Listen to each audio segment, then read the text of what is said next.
Hola, buenas noches, gracias por acompañarnos en esta nueva edición del Lado Oculto. Hoy va a ser un programa especial, va a ser un programa a tres bandas probablemente.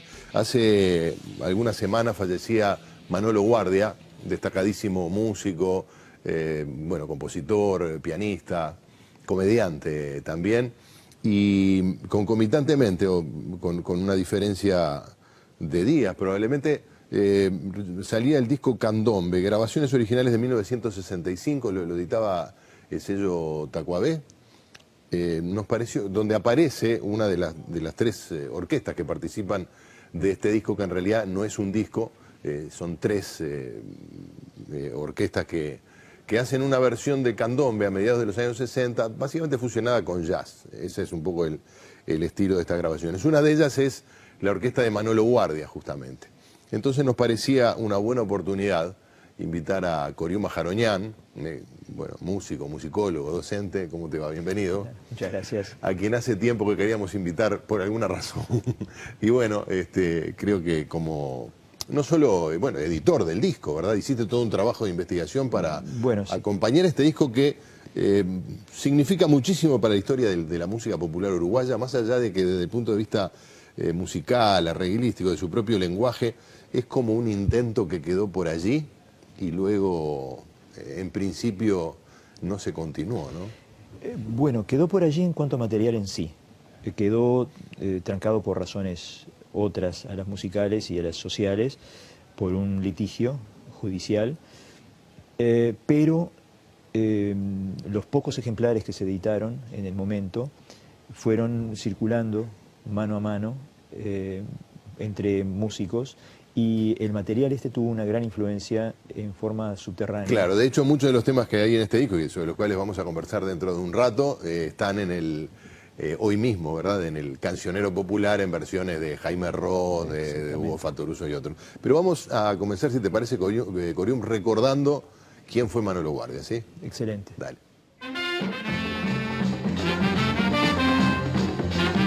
Manolo Guardia fue un gran pianista, compositor y comediante uruguayo. Incursionó en el tango, el jazz y en la música barroca. Innovó al hacer candombe y música de fusión. En el jazz se lució junto a los All Star en el Hot Club de Montevideo. Y entre 1984 y 1987 compuso varias obras sinfónicas que estrenó la Filarmónica. Dirigió el exitoso grupo Camerata y realizó innumerables café-concert. En 1997 un accidente quirúrgico lo dejó parapléjico. Logró recuperar parte de la movilidad y en 2006 hizo público el CD Tangos para la mano derecha. Falleció recientemente a sus 75 años.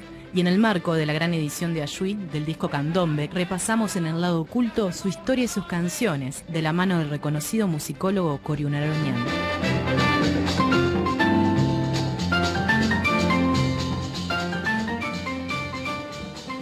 Sí, lo de gran edición no tiene que ver con una presentación lujosa, tampoco sería propio de Tacuabé, ¿verdad?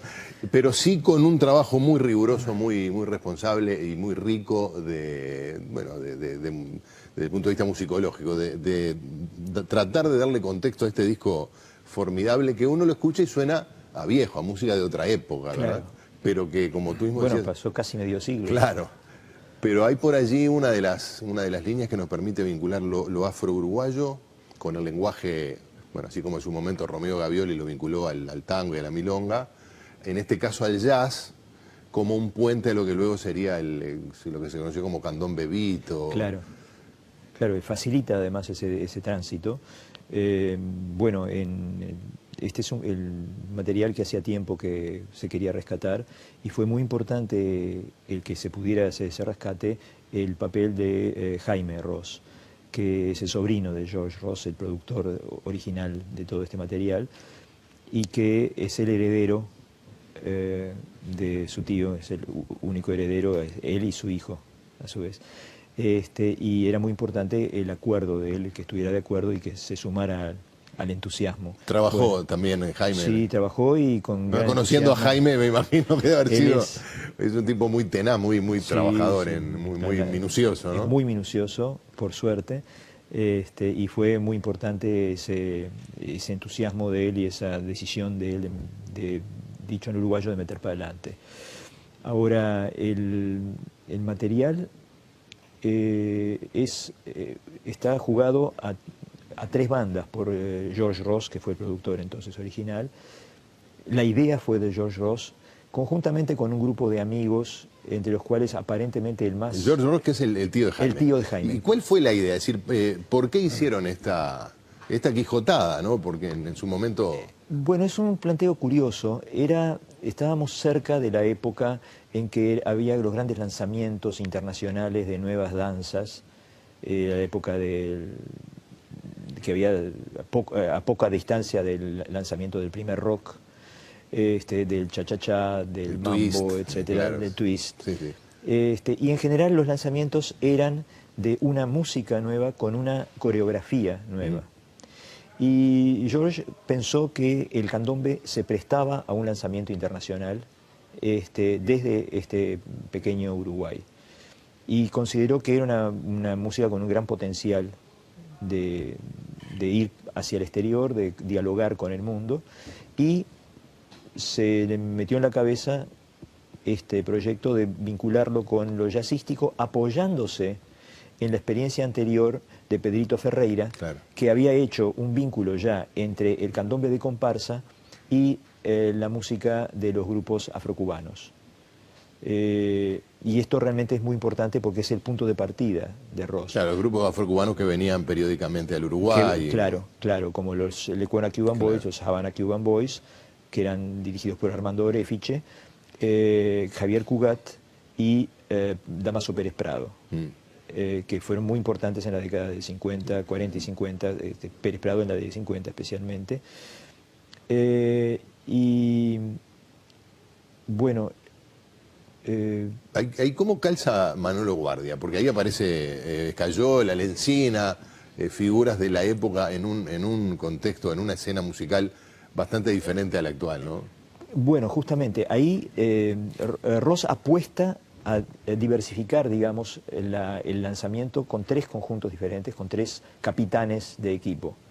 Entonces, con Eber Escayola, con una orquesta grande, o más grande, con Manolo Guardia y con Bachicha Lencina, con 2 grupos más pequeños. Manolo Guardia tenía una trayectoria anterior múltiple, ya tenía una trayectoria muy importante en el tango.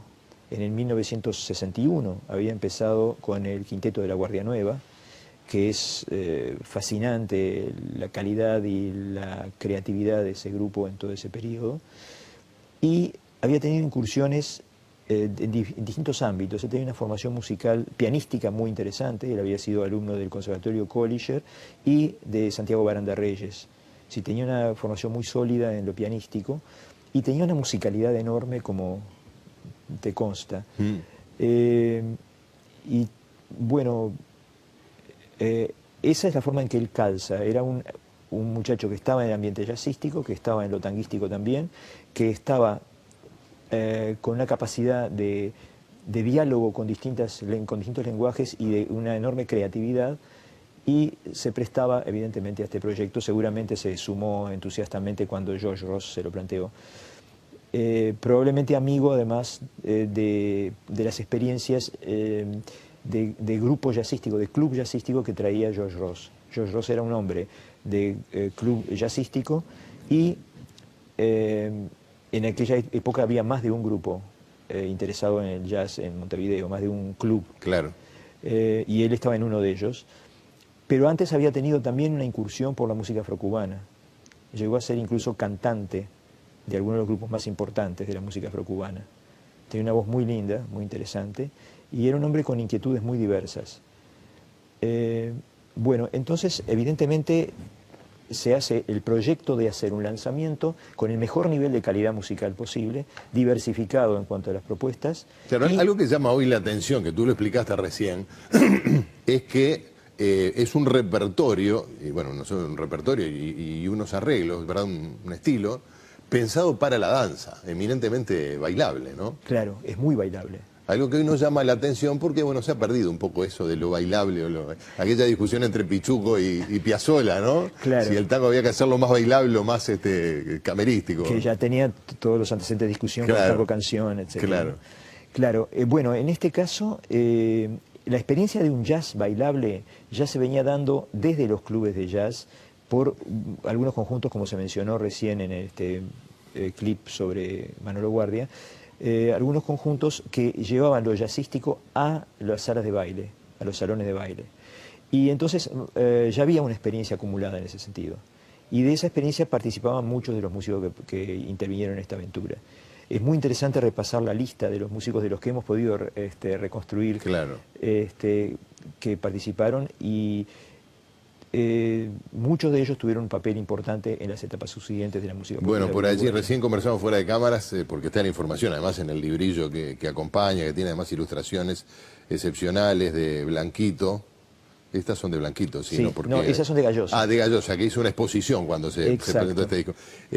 Aparece una voz que supuestamente, una voz y una guitarra que supuestamente es la de Eduardo Mateo, pero eso no se puede afirmar. No, la voz sería más dudoso, pero no, la guitarra, según Manolo Guardia, Mateo había intervenido aparentemente como doblando en guitarra al piano en alguna de las grabaciones.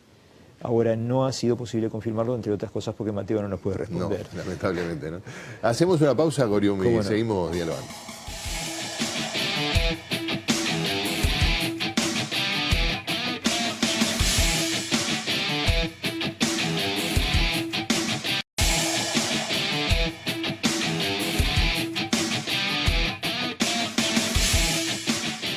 Bueno, estábamos hablando de Manolo Guardia, de este disco Candombe, que se editó hace un mes aproximadamente o algo más. Hace un poco más. Un poco más, bueno, pero que recoge trabajos de la orquesta de Manolo Guardia, el Grupo del Plata, dirigido por Heber Escayola, con Cachito Bembé, y Daniel Lencina y su conjunto, con la voz de Cheche Santos, que quedé fascinado con la voz de Cheche Santos, porque, bueno, es una voz con una gran expresividad y riqueza tímbrica, y además afina. Hay una versión de Viricuyamba que es un tema histórico realmente. Es histórico. Es la voz de Cheche Santos y una trompeta. Sí. Yo no sé si hay otra experiencia tan minimalista, como se dice ahora. Y es además de un refinamiento enorme y de una eficiencia, ¿no? De una eficacia enorme, ¿no? Cheche es un gran cantante, sin duda. Y nos lo hemos perdido durante varias décadas como solista. Bueno, ahí está el documento. Sí, porque además ahí sí que se cruzan dos universos, no solo musicales, aunque qué increíble, ¿no? El jazz en realidad surge de la nación afroamericana y se viene a encontrar a través de Daniel Lencina con los ritmos y las cadencias afro-uruguayas, ¿no? Hay modelos también, evidentemente Cheche tiene sus modelos en ese momento y probablemente algunos de los modelos son afrocubanos. Sí. Es decir, que también de nuevo se da una triangulación curiosa. Claro, pero digamos... De los más refinados, claro. Elige muy bien. Sí. Elige muy bien, logra una comunicatividad enorme y una cosa muy delicada además, ¿no? Realmente. Este clima de encuentro entre distintas vertientes fue constante en esa época y bueno, perdura en este continente que se llama América Latina, con tantas contradicciones y al mismo tiempo que sigue generando encuentros, y a veces también desencuentros, ¿no? Y fusiones. Parece como que la música nos estuviera todo el tiempo enseñando cómo deberían comportarse los gobernantes. Claro. Bueno, no estaría mal. No estaría mal, ¿no? Esto es una experiencia, pero no es la única en este sentido, ¿no? Después siguió ese tipo de búsqueda.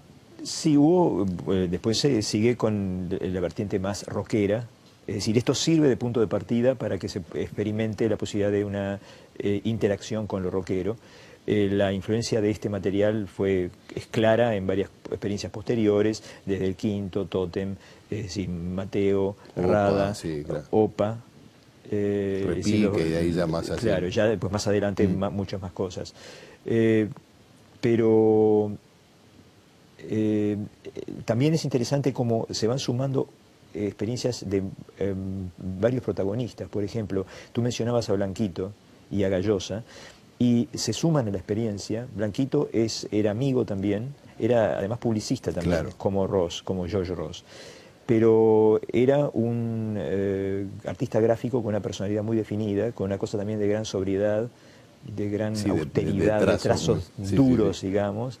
Y es el que plantea esa solución gráfica de esa tapa muy linda, que sigue teniendo una vigencia muy grande medio siglo después.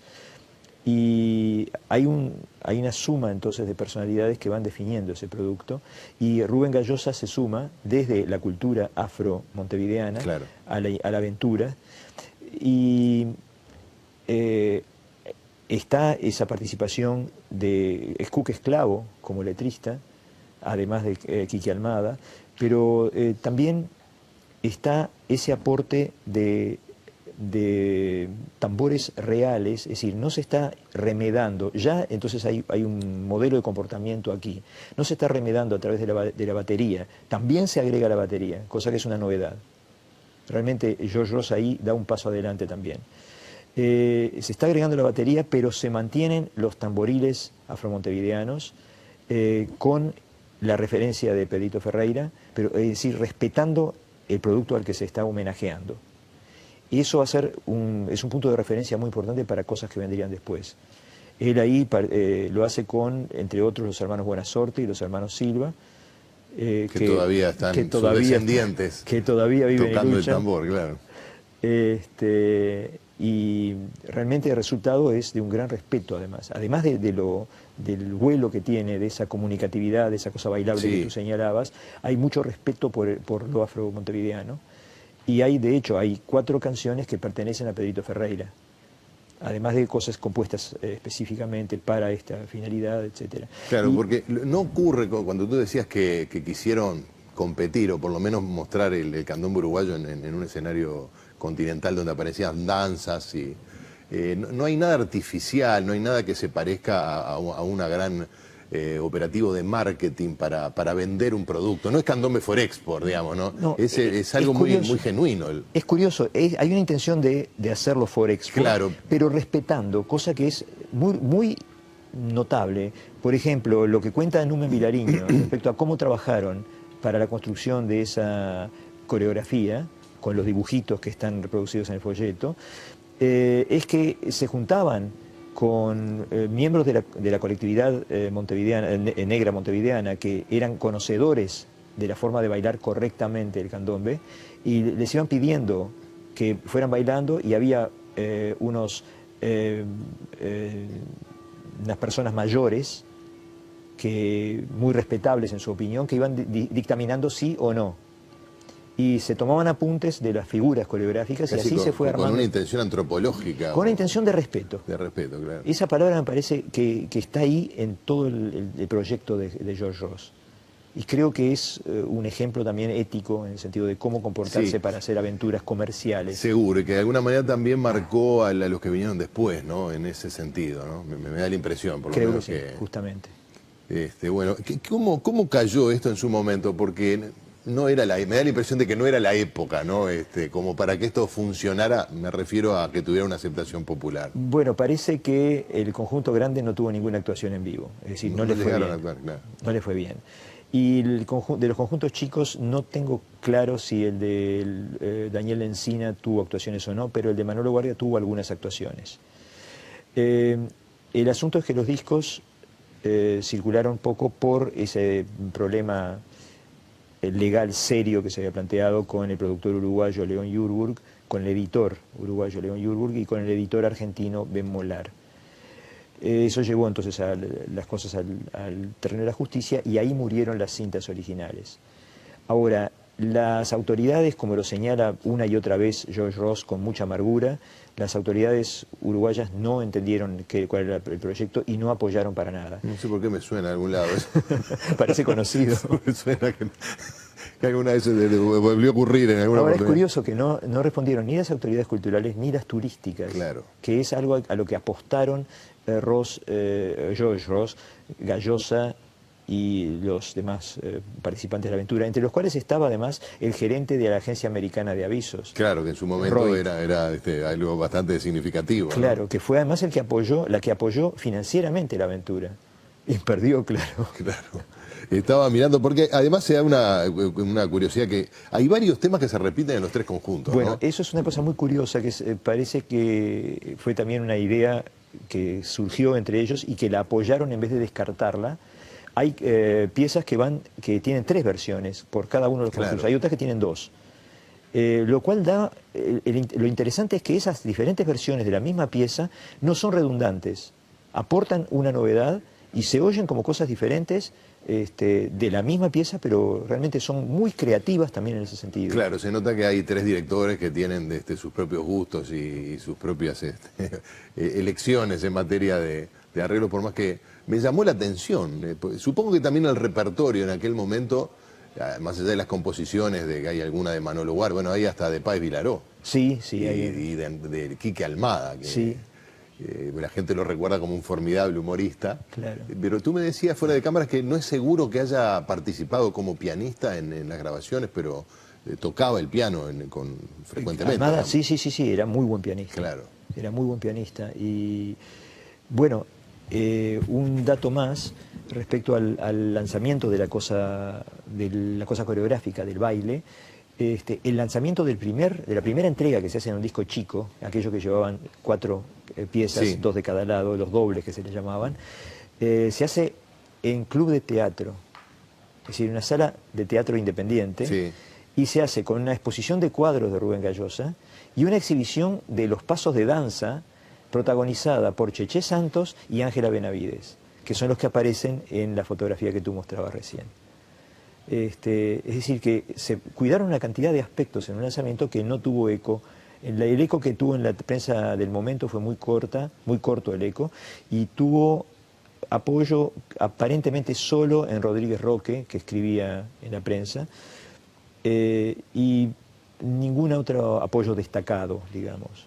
Habían pequeñas noticias de prensa por el apoyo de la agencia americana, seguramente, claro, que presionó, pero no mucho más que eso. Bueno, vamos a hacer una pausa y después seguimos hablando de este disco, de Manolo Guardia y bueno, de la música popular uruguaya, de la cual bueno, con Corium siempre es un gusto conversar. Ya venimos.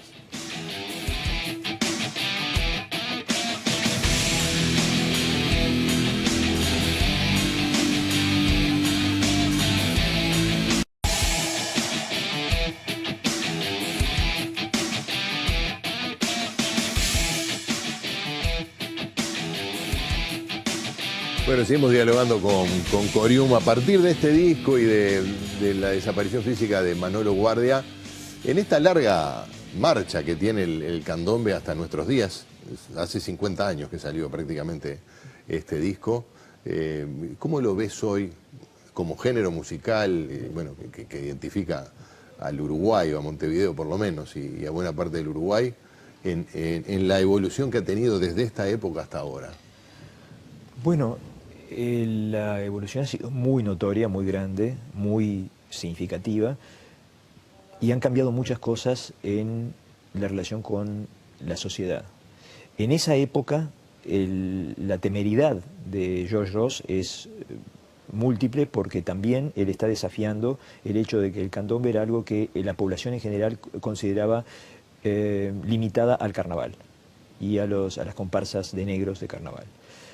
Le estás haciendo precio a nuestros antepasados. Y no era bien vista. No era bien vista. No era en general reconocido. Estoy haciéndole precio. Sí, sí, claro. Había también una cuota de, no sé si de racismo, de clasismo, de las dos cosas juntas. De las dos cosas, sí, claro.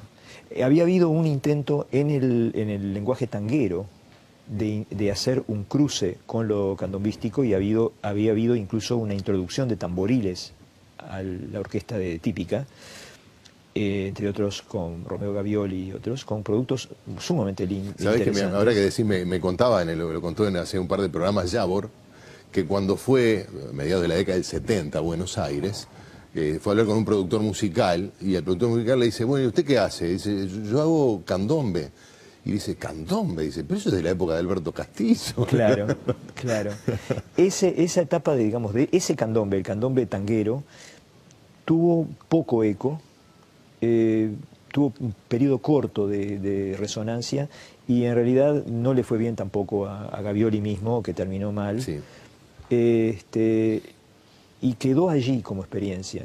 Mientras tanto había habido la experiencia de Pedrito Ferreira muy, digamos, acotada en cuanto a su resonancia pública, que intentó hacer ese diálogo entre la experiencia de la música afrocubana y el candombe de comparsa, con productos excelentes que no tuvieron ninguna resonancia Claro. en el gran público, que incluso fueron editados en unos discos que se vendían prácticamente fuera de las casas de venta de discos.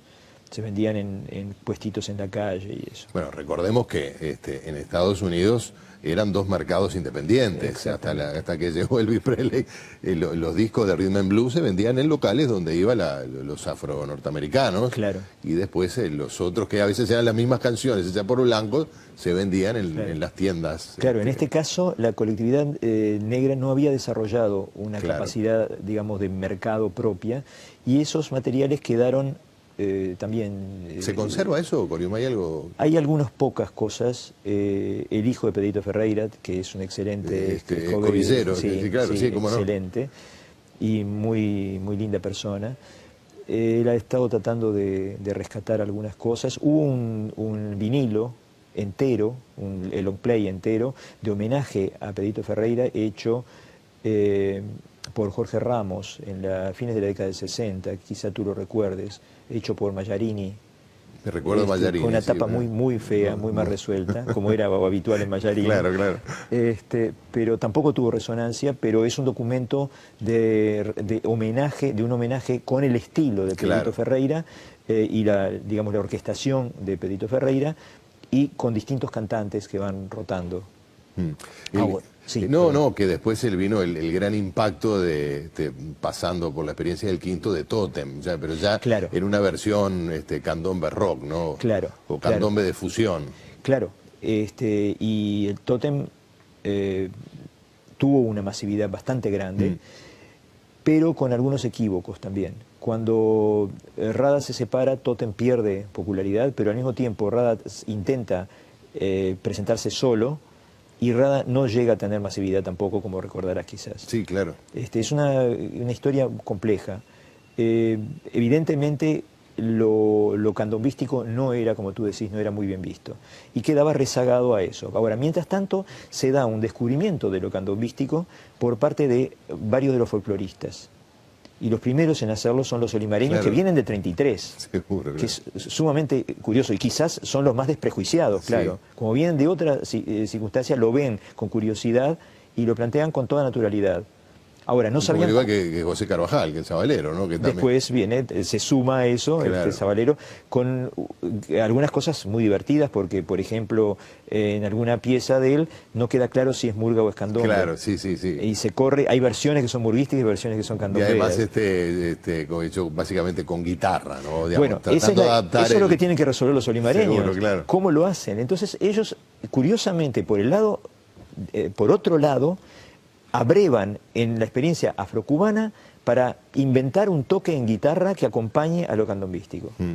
Ahora esto sigue de distintas maneras, y en la década del 70 se da un interés muy grande por lo candombístico por parte de la generación nueva que está apareciendo.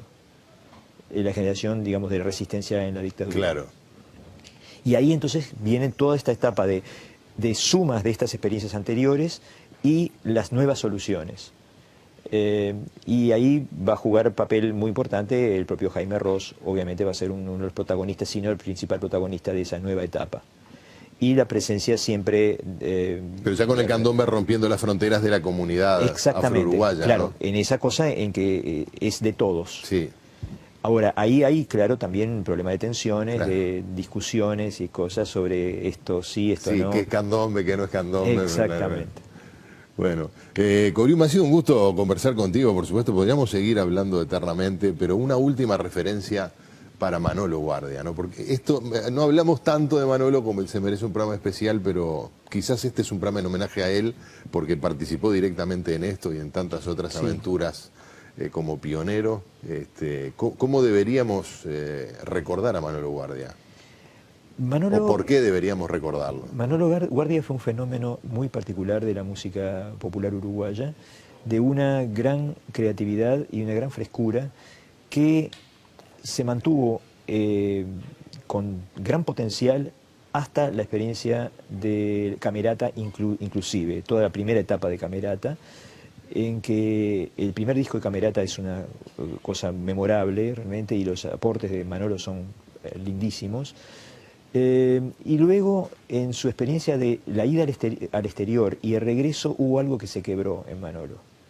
Y él quedó como desencantado de la vida del Uruguay, es decir, que entre tanto, claro, había habido toda la etapa de sí, claro, dictatorial. Se claro. fue obligado. No se fue a pasear. Claro, claro. Y el Manolo que pueden haber conocido los más jóvenes no es ese Manolo de pura chispa y pura creatividad que nosotros conocimos en la década del 60. Ahora, es importante rescatar a ese Manolo. Ha habido un rescate parcial en un disco que logramos hacer un año antes más o menos, que fue un primer volumen de grabaciones del Club de la Guardia Nueva. Y son 4 conjuntos. Uno de los 4 conjuntos es el Quinteto de la Guardia Nueva de Manolo, con composiciones de él, y realmente es una joya. Y creo que hay que hacer lo posible por rescatar las posibles grabaciones que se puedan encontrar aquí y allá de Manolo, y ese es el mejor modo de homenajearlo, es rescatar lo que él aportó. Además de su bonomía, de su buen humor, además. De su buen humor y de su buena persona, de su buena onda, digamos. Pero su aporte real a la música, que fue muy, muy importante, muy valioso, y que puede tener secuelas ahora si es que se la aprovecha debidamente. Bueno, como no, creo que el lanzamiento de este disco nomás es una gran ayuda también para eso. Gracias por acompañarnos. Por favor, gracias a ti.